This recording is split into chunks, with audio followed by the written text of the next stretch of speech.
I have it here for y'all. Creative visualization. Okay, this book.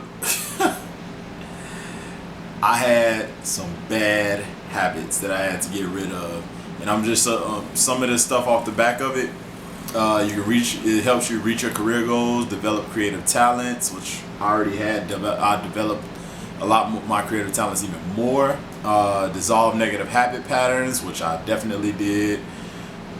It's a couple weeks, but it helped me like tremendously and really quickly. Increase prosperity. Definitely put more money in my pockets and help me give more to, which is something I'm always like about doing. I even save change to like give it to homeless people. Any change that I have, I put in my car and give it all of it like in one lump sum to homeless people when I catch them at a light. And then increase the vitality and improve your health, which six pack is coming. It's on its way.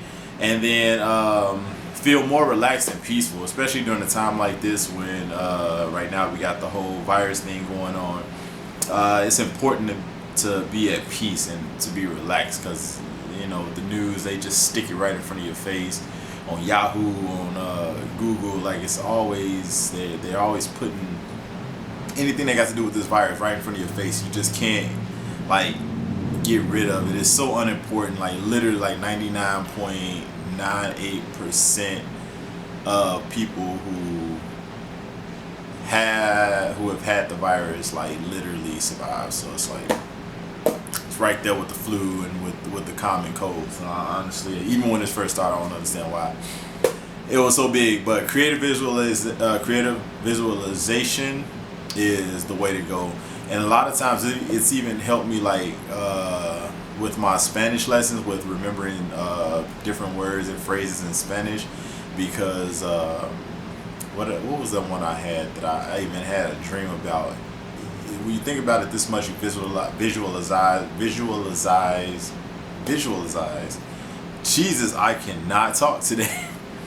It helps you like figure out. It helps you dream about it, and the next thing you know, you're like thinking about it, and as you go to sleep, it kind of embeds itself into your brain, and you wake up the next morning, and out of nowhere, you just remember. Like I do Uber and Lyft sometimes, and when riders, they only speak Spanish, and a lot of time with this whole thing going on, pandemic, I asked them like, do they want the windows up or down, and that's ventana arriba o abajo. Ventana, arriba or abajo. Windows up or down, and then they let me know. And then a few other phrases and stuff. That tenga buenas noches and tenga un buen dia, stuff like that. So, creative visualization. You can use this for anything. Basically, like even if you are like wanna like be better in your career, things that you can learn during the day and better improve when you think about it at nighttime, your brain makes connections on what you can do better. And if you see someone that does something better, or you learn from someone else, you learn how to do what they do, and then you do it better from there. So it's very interesting, which I see why over 2 million copies of this will be sold, because when you think creatively, you can do pretty much anything. I mean, it's Einstein and Einstein value, I feel like. So even with this prosperity programming, I'm gonna read some of it to you, just like the first paragraph. A very important part of the whole creative visualization process is prosperity programming. This means having the understanding or consciously taking the point of view that the universe is totally abundant. Something that Tony Robbins talks about a lot. It is cornucopia of everything that your heart could ever desire, both on the material plane and on emotional, mental, and spiritual planes as well. Everything you need or want is here for the asking. You only need to believe that it is so, to truly desire it, and be willing to accept it in order to have whatever you wish. That's something that actually Tony Robbins talks a lot about. is visualization and abundance. Like everything is here for us. Whatever we want, you can have. And it's kind of insane. Matter of fact, I'm gonna read the rest of this, and then I'm gonna circle. It's kind of insane that when your eyes start to open, you're gonna realize that the majority of the world is programmed. At first, I thought they were just lazy, but and actually it might still be lazy, but the majority of the world is programmed that you need to follow a certain path in order to be successful, and that's just not true. Whatever you want, you can get, and a lot of people are too lazy to go after it, or they're programmed to be scared to go after, like scared to death, literally scared for 10 to 60 years you can be working for a company, and that's basically, and you have dreams that you wanted to pursue and you never did it because the world programmed you to believe that you needed your job and that you shouldn't stray outside of your job, or else it'll be dangerous and you'll lose your life and you'll lose everything that you work for.